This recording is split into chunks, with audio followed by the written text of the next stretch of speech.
दोस्तों, सभी का स्वागत है द सारथी फैक्ट में। संभोग से समाधि की ओर, पेज नंबर 22, चैप्टर नंबर 7। दोस्तों, ये वीडियो मैं चाहता हूँ आप आंखें बंद करके सुने, क्योंकि मैं खुद इस वीडियो को ऑडियो में बना रहा हूँ ताकि आप मुझे भी ना देखें। आप इस पूरे वीडियो ऑडियो को आंखें बंद करके सुने, क्योंकि बात इतनी मार्मिक है कि अगर आप हल्का सा भी स्लिप हो गए ना, तो बात दोस्तों कहीं और निकल जाएगी। अगर आपको रियल में इस वीडियो का फ़ायदा उठाना है, तो मेरे सभी साथियों से रिक्वेस्ट है कि आप सभी साथी इस वीडियो को आंखें बंद करके सुनें। जो लास्ट चैप्टर था वो बहुत गूढ़ था, उससे आगे की बात करते हैं। दोस्तों, मैं आपसे कहना चाहता हूं कि काम दिव्य है, डिवाइन है। सेक्स की शक्ति परमात्मा की शक्ति है, ईश्वर की शक्ति है, और इसलिए तो उससे ऊर्जा पैदा होती है, और जो नया जीवन विकसित होता है वही तो सबसे रहस्यपूर्ण शक्ति है, वही तो सबसे ज्यादा मिस्टीरियस फोर्स है दोस्तों। उससे दुश्मनी छोड़ दीजिए।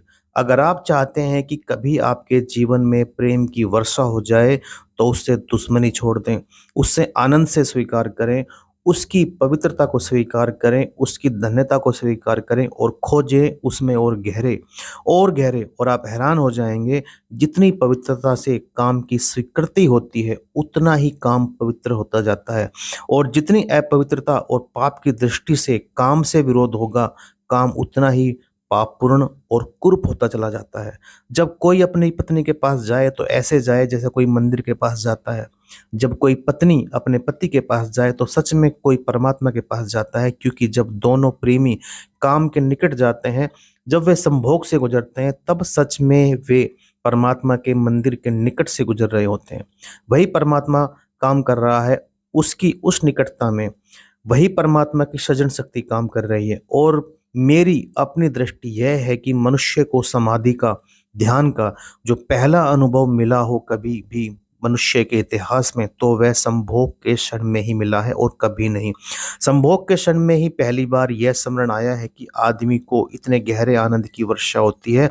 और जिन्होंने सोचा, जिन्होंने मेडिटेट किया, जिन लोगों ने काम के संबंध और मैथुन पर चिंतन किया, तो ध्यान किया, उन्हें यह दिखाई पड़ा कि काम के क्षण में, मैथुन के क्षण में, संभोग के क्षण में मन विचारों से शून्य हो जाता है।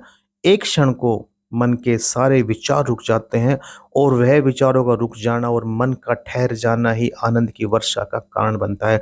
आपको याद हो, जब मैंने फर्स्ट वीडियो बनाया था तो मैंने आपसे कहा था कि जब एक नर एक मादा में वीर्य विसर्जन करता है, तो उस समय पे दिमाग जो है थॉटलेस हो जाता है।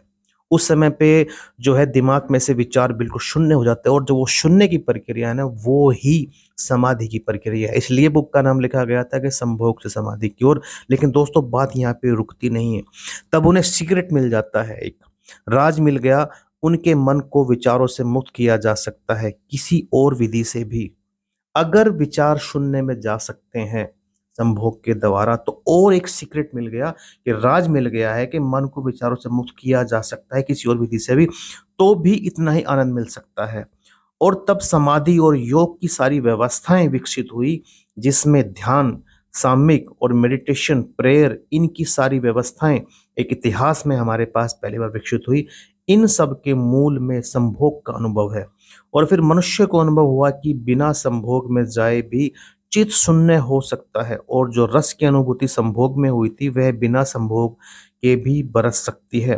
फिर संभोग क्षणिक हो सकता है, क्योंकि शक्ति और ऊर्जा का यह निकास और बहाव, लेकिन ध्यान सतत हो सकता है।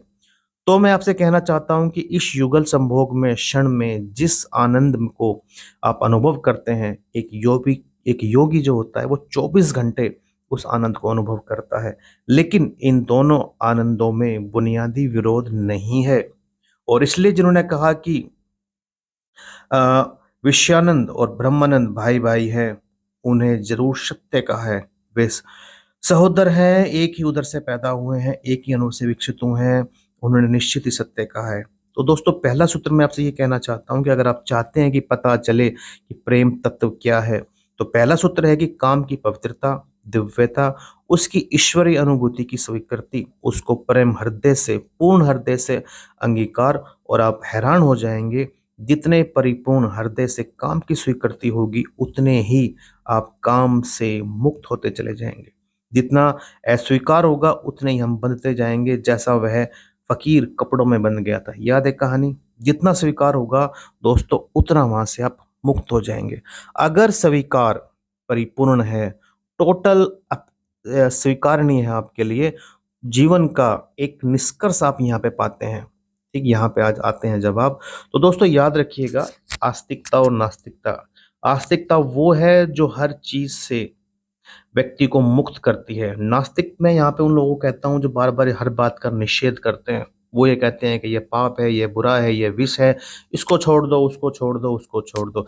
जीवन जैसा है उसको स्वीकार कीजिए, उसको जीजिए पूरी परिपूर्णता से। वही परिपूर्णता रोज रोज सीढ़ियां ऊपर चढ़ती चढ़ती वही स्वीकृति मनुष्य को ऊपर ले जाती है, और एक दिन उसके दर्शन होते हैं जिसका काम से कोई अता पता नहीं होता। अगर कोयला था तो एक दिन हीरा जरूर बनेगा। याद रखिएगा, मैं आपको पहले बता चुका हूं कि कोयला ही एक दिन हीरा बनता है। अगर आपने कोयले को कोयला समझ के फेंक दिया तो याद रखिएगा हीरे को भी आपने वहां से फेंक दिया, क्योंकि संभावनाएं कोयले से ही शुरू होती हैं। ये पहला सूत्र है। दूसरा सूत्र यहाँ पे दोस्तों ये है, मैं आपसे बता देता हूं कि वह दूसरा सूत्र भी संस्कृति ने ही, आज तक की सभ्यता ने ही, धर्मों ने ही हमारे भीतर उसको मजबूत किया है। इस दूसरे सूत्र को समझिएगा। दूसरा सूत्र क्या है? दूसरा सूत्र भी दोस्तों बहुत समझने योग्य है, क्योंकि पहला सूत्र तो काम की ऊर्जा को प्रेम बना देगा, और दूसरा सूत्र दवार की तरह रोके हुए है उस ऊर्जा को बहने से, और वह बह नहीं पाएगी। वह दूसरा सूत्र है मनुष्य का क्या, वो भाव है कि उसका मैं हूं, ईगो, उसका अहंकार कि मैं हूं। बुरे लोग कहते हैं कि मैं हूं, और अच्छे लोग जोर से कहते हैं कि मैं हूं, मुझे स्वर्ग जाना है, मोक्ष जाना है, मुझे यह करना है, मुझे वह करना है। लेकिन मैं एक उनके अंदर बहुत बड़े लेवल पे खड़ा हुआ है। और जिस आदमी का जितना मैं मजबूत होता है, वो आदमी उतना ही दूसरे व्यक्ति के अस्तित्व को मानने के लिए तैयार नहीं होता, क्योंकि मैं एक दीवार है। एक घोषणा है कि मैं हूं, मैं की घोषणा कह देते कि तुम हो, मैं हूं। दोनों के बीच फासला है। फिर मैं कितना भी प्रेम करूं आपको, आपकी छाती से लगा लूं, फिर भी हम दो हैं। छातियां कितने भी निकट आ जाएं, फिर भी फासला है। क्योंकि मैं हूं, तुम हो। मैं जब तक मैं हूं, जब तक तुम हो। इसलिए निकटतम अनुभव भी कितना भी निकट आ जाए, शरीर पास भी बैठ जाए, आदमी दूर दूर ही बने रहते हैं। और जब तक भीतर बैठा हुआ है ये व्यक्ति, जब तक ये भाव नष्ट नहीं होगा दोस्तों, जब तक कुछ नहीं होगा। शास्त्र में भी कहीं एक अद्भुत वचन कहा गया है कि other is hello, other is hello. वह जो दूसरा है वही नरक है। लेकिन शास्त्र में यह भी कहा गया है कि why is other is hello. वो बताता हूँ जी कैसे, कि आखिर नरक क्यों है।